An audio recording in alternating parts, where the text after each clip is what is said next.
Hello and welcome to The Realm. I'm Dr. D. I bring the strategy. And I'm Dr. K. I bring the psychology. We are business psychologists and your guides to the executive realm, where we bring strategy and psychology together. So you can bring your best to your C-suite, your teams, and your customers. Today, we're talking about stress and burnout, why it sneaks up on people and creates more havoc than you realize. So let's get to work. Dr. K, welcome back from your week away. I know you took a great vacation, went international, spent some time on the beach and enjoyed your time. Yes. Since our topic is stress and burnout, and you are now back from a stress relieving vacation, how did your vacation play into that stress and burnout that you might have been feeling? It's interesting. I knew that I needed to take a break. I needed a vacation. It did not become apparent until my first day I arrived. It took me the whole day to get into a place of, hey, you're not working. Hey, you don't have to think about anything but relaxing. And that's when I realized how stressed and burnt out I had become. Despite the fact that I was still on point with my clients, there with them every step of the way, my own personal self-care and recognition that I needed a break was not apparent at all. So the fact that it took me a day to get to a place where I can relax, shoulders away from my ears, I was one of the best night's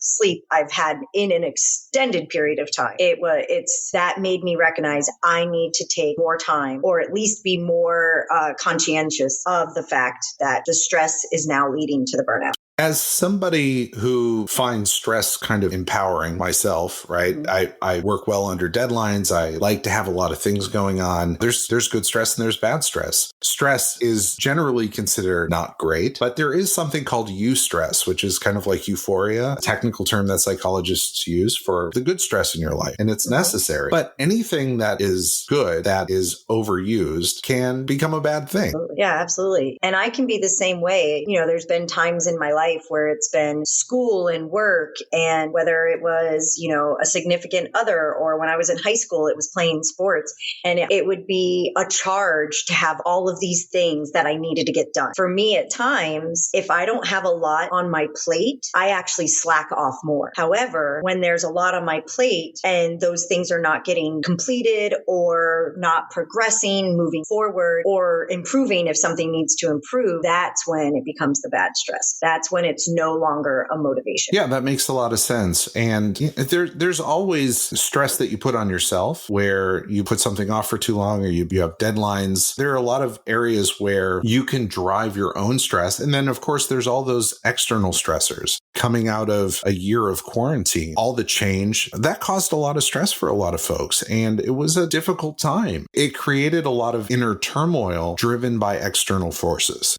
It's that external stress that when you build up a high level of internal self-motivating stress, and then you have some external stresses piled on, like the death of a loved one, family stress, or all of those things that can throw you for a loop, it can push you over that edge, and you don't necessarily realize can overwhelm you in your stress load. You're already so bound up in the stressors of day-to-day life that those extra things, they put you over the edge, but you don't necessarily realize that they've put you over the edge. That's when you kind of lose control of where you are in reality and really lose track of your capability and your ability in the world. Absolutely. And stress, it's the temporary stress pushes us out of our comfort zone. It's good because it can help us to grow. It can help us to learn, and we then achieve a certain goal that we are striving for. So in that aspect, the temporary stress is great. And within the comfort zone, we don't like to be pushed out of our comfort zone, but then that comfort zone arena changes. The parameters around the comfort zone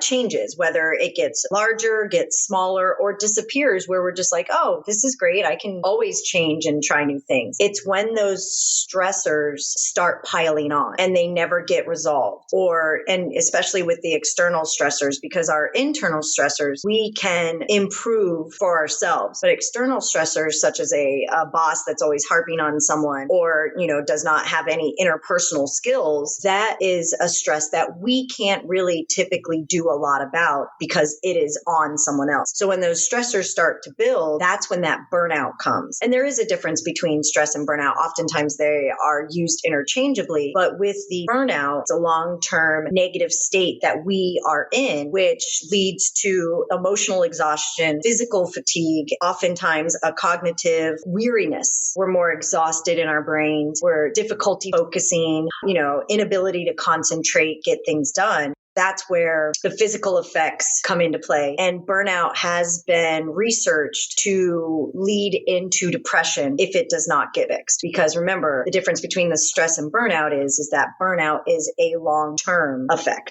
I recall from one of our early conversations, we talked about acute stress disorder and how you don't necessarily recognize the symptoms of acute stress doesn't necessarily come on while you're under stress. It's after the stress alleviates that you can fall into the symptoms of acute stress. And if you don't recover quickly, that can turn into PTSD. There are really three different kinds of stressors that lead into the day-to-day life. There's the stress that we put on ourselves that we use to energize ourselves and motivate ourselves, but also just from our behaviors and actions. There are those short-term external stressors of deadlines and things that pop out of nowhere, death in the family I mentioned. But then there's also those long-term stressors, as you said, a boss that maybe harps on you incessantly, and that's you're working somewhere for years, and people live with money stress, financial stress, having to care for a loved one. Everyone's family dynamic and family situation brings a different level and a different amount of stress into their life. And people also have different coping mechanisms for dealing with stress. Some people, stress is not a big deal. They can deal with it, they internalize it, and then they let it go. It rolls off their back. And then there are some people that hold on to that like a precious jewel inside their chest that they just can't quite let go of. And, as a therapist yourself, I'm sure you see a much wider array of how people internalize and deal with stress externally in your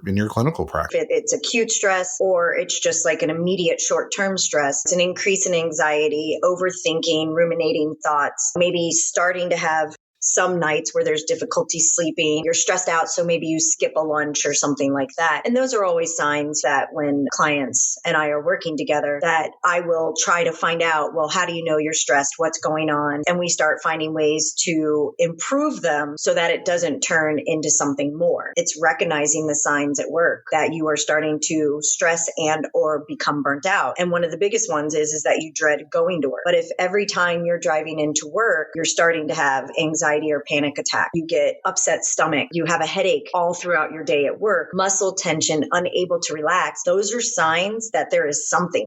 Usually that's a good sign that, okay, I'm either extremely stressed out or I'm becoming burnt out. Everybody has times in their life when they don't want to get out of bed and they just don't feel like going into work. It happens to everybody. And some people don't feel like they're in a position to change their work state. They don't feel like they're feeling some sense of obligation that keeps them in a job or in a role or feel like they have a lack of options available to them. And that's another form of stress. People don't necessarily have a lot of comfort dealing with themselves. Yeah, absolutely. Especially if it's something that's ongoing. A lot of times people will be like, yeah, I never get sleep. Or, they get to a place where they're, where they think, well, when they're getting sick a lot, oh, well, it's just, my immune system's down. Or I don't want to hang out with people. Isolation's a big one as well. And we start justifying the warning signs. We justify why they're happening instead of going, okay, this is why they're happening. How do I fix it? We get into a negative mindset that these things aren't fixable. I've had a really long commute through really tough traffic. You become really used to it. It's the only analogy that I can think of that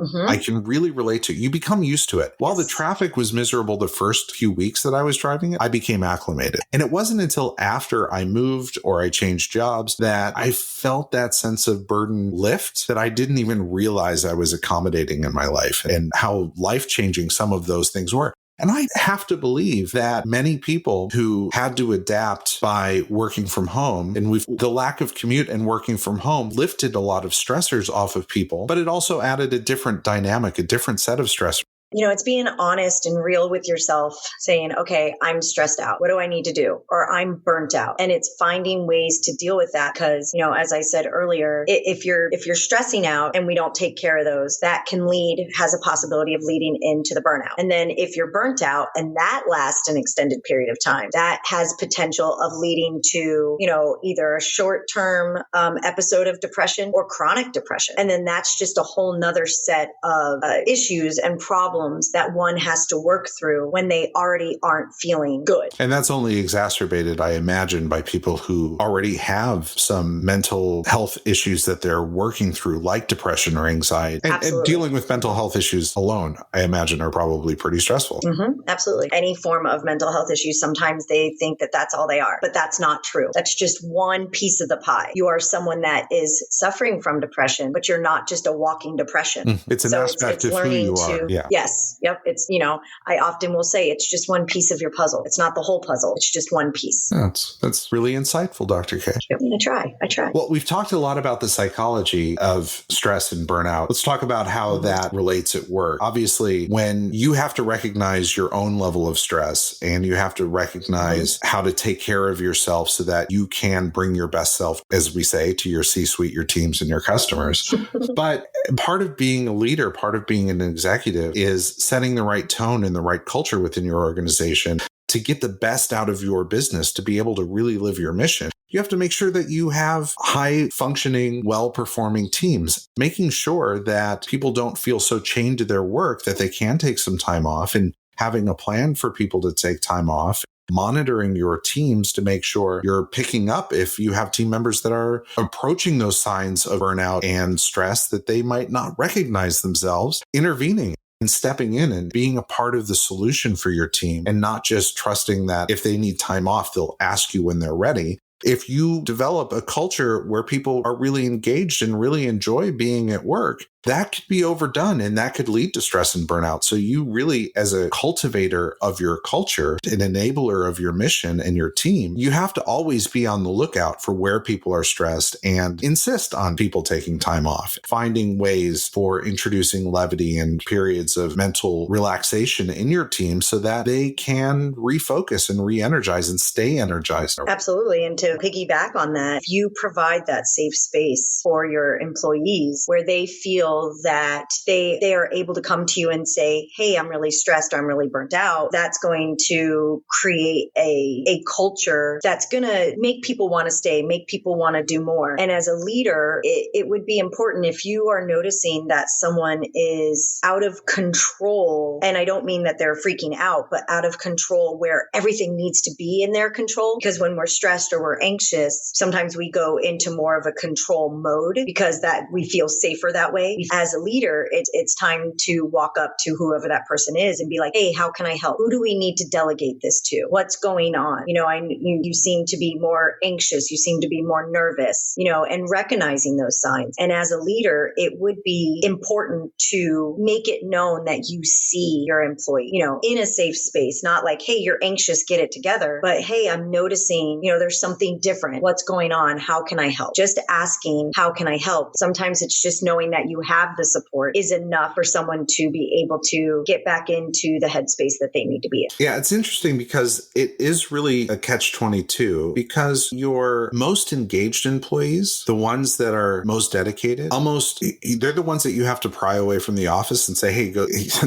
take some time off, right? When I am really into work and I am thinking about all the things that I have to do, I almost build up a level of stress about taking time off. Oh, all this stuff that I have to do, I have to get done before I go. I know I'm going to have a lot of stuff to do when I get back. That can create some stress in its own right. People can justify in their own mind why it's so important for them to be there. And it takes a good leader to say, look, we want you to take some time off. We've got a team. You're very important and you're important to the team, but you taking care of yourself and taking a couple of weeks off and enjoying yourself and recharging the batteries is just as important to me as you being here performing your job function. We'll take care of it. And we're going to support you because we're going to ask you to support somebody else when they're going on vacation. Mm-hmm. So it really is about a team atmosphere. Sometimes people put more stock in their own need to be there than the organization puts in them to be there. The thing is that the more burnt out and stressed out we get and not taking care of ourselves, the less we are able to produce for any organization. Or it's not going to be, even if we do produce it, it may not be the best product. There are people out there that,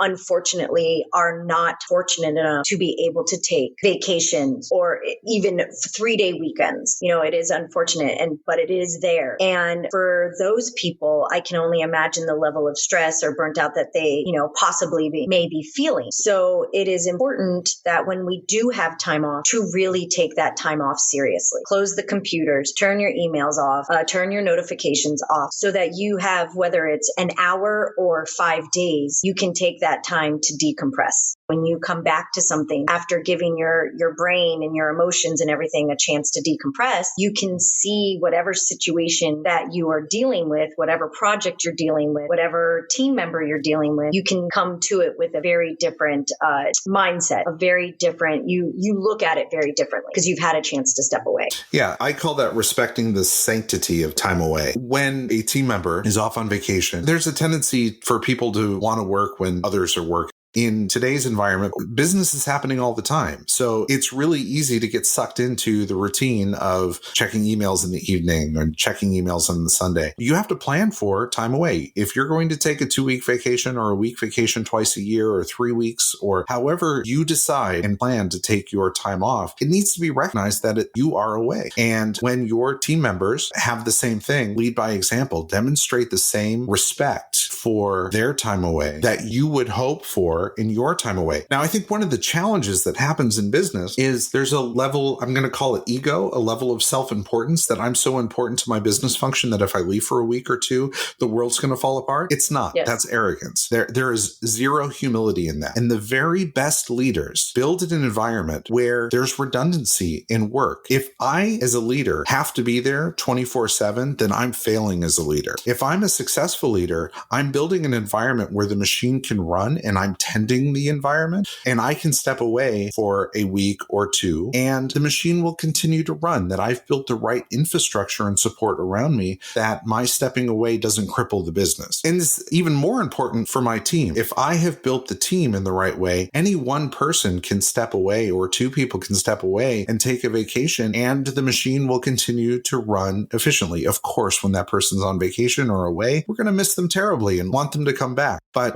we also want them to stay with us for the long haul. I want to make sure that I point this out, that sometimes the stress that we feel when we're at work isn't always work stress. Sometimes that's our getaway. Like, there have been times in my life where I'm so grateful to go to work because everything else in my life seems like it's crashing and burning. So I'm like, oh my gosh, yay, I get to go to work. I don't have to think about it. The stress can be coming from multiple avenues, and then dealing with them the best way that you know how. If that means reaching out to your friend and having a complaint session, go for it. If that means reaching out to a mental health provider, go for it. There is nothing wrong with paying someone to listen to you who objectively wants to guide you, help you, or be there for you. There is nothing wrong with that. And for a organization itself, if you are starting to notice that there is a lot of stress within, your team or individuals, get someone to come in and help, or say, hey, we're taking the day off. We're going to have a fun day, not a team building day, but we're going to have a fun day. Because a lot of times that's even more stressful for team building days,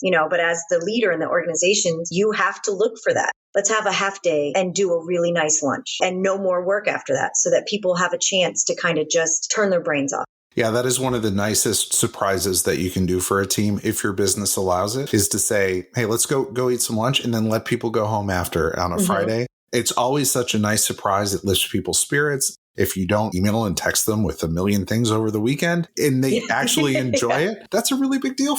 Giving people surprise time off is always a bonus, but at least respect their time away. There is no one that is so important that they can't be given some time to do their own thing and recharge their batteries. And you should insist that they do. Absolutely. So, Dr. D, how can leaders prepare for stress and burnout within their teams? Well, I think preparing is the most important part. Make a plan, stick to it, and ensure that your team has a plan and make them stick to it. Make stress check part of your regular check-ins with your team as you're talking to colleagues and your team members. Ask them, how are you doing? Are you feeling stressed out? What can I do to help alleviate the stress? When is your next vacation plan? If it's not planned, get it on the books. When they do take time off, respect the sanctity of that time off for both yourself and for your team. Make sure you have a plan so that when you're away, you're not stressed out and thinking about work, and really give yourself the opportunity to relax. Do the same for your team. Be candid with those people who do need a break. If you see people on the team that haven't taken time off in an extended period of time, insist that they do. Make make sure you have that conversation and say, we'll have it covered. Take some time off. There is no obligation for them to be there from your perspective. Set it in your culture that it's expected that they take some time. Keeping yourself and your team energized keeps engagement high when you need it.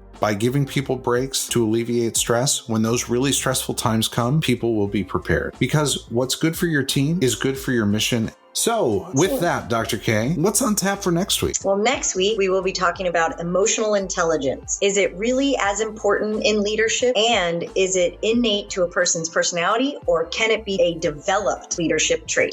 Excellent. Emotional intelligence, it really has gained a lot of traction in both the psychology literature and in organizational development. And there are a lot of folks out there that say it's not a real thing. It's psychology du jour. But we'll get into that next week. It's just one more thing to throw into the mix. Exactly. It's one more thing for consultants to sell. But, we'll get into that in more detail next week. For all of you, thank you for joining us on this journey to the realm. Thank you so much. I'm Dr. D. And I'm Dr. K. And we are looking forward to your next visit to the executive realm.